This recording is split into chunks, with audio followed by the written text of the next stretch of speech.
The Germans picked up a Soviet rocket launcher and fired it at the armored car, hitting it directly on the side but only making a small crater. The German top brass immediately stood up and applauded to celebrate the passing of the armor test of the new German M2, but none of them went up to take a closer look. Major Burton, who was in charge of supervising the test, felt strange and was about to go up to the vehicle to check it out, but was immediately shouted down by the army brass, who said that neither the shell nor the vehicle had been dealt with, and that safety was the first priority, and that it would be better to wait 3 hours before talking about it. Major Burton just left the US Army began to do something, but Burton still found something fishy. Burton thought the craters on the vehicle were strange and went to the warehouse and found out the origin of the Soviet rockets used in the test was Romania. Burton accused the tester of faking, but the tester didn't panic, saying that Romania was also the Soviet Union's little brother, and that there was no difference between Soviet artillery shells and Romanian artillery shells. But Burton only valued the results and immediately ordered the Germans to bring an iron door and set it up in front of the trench, then retreated to the same distance and ordered the tester to aim at the door and fire again. The result was that not only did the door fail to penetrate the door,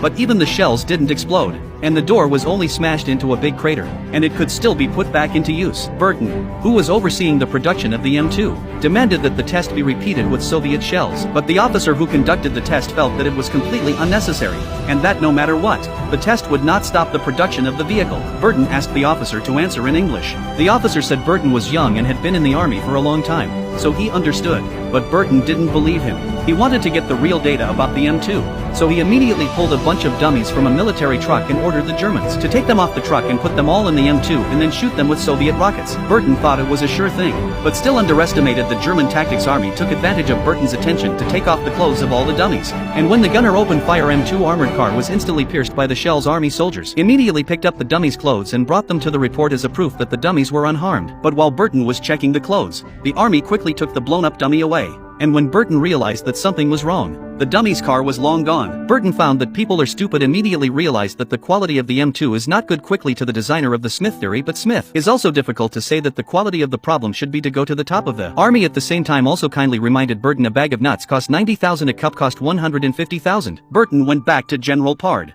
who had submitted it for acceptance, but Pard opened his left hand with 5 fingers and advised Major Burton to stop. The first test data had already been submitted, and no one was going to stop the production of the M2. In order to stop the production of the M2, Burton decides to buy 9 sheep at his own expense, and the Treasury is very happy to hear about it, and immediately submits a reimbursement of $6 million, and even thoughtfully assigns a supplier for Burton to ship to Burton during the third test. The Germans drove all the sheep into the armored vehicles and then set up a Soviet rocket launcher and aimed it at the M2 and fired instantly. The M2 armor was pierced by the shells and the sheep were reimbursed for their experimental materials. Army soldiers immediately opened the cover of the tank and were instantly knocked unconscious by the toxic fumes caused by the explosion. Burton quickly went to check on the situation.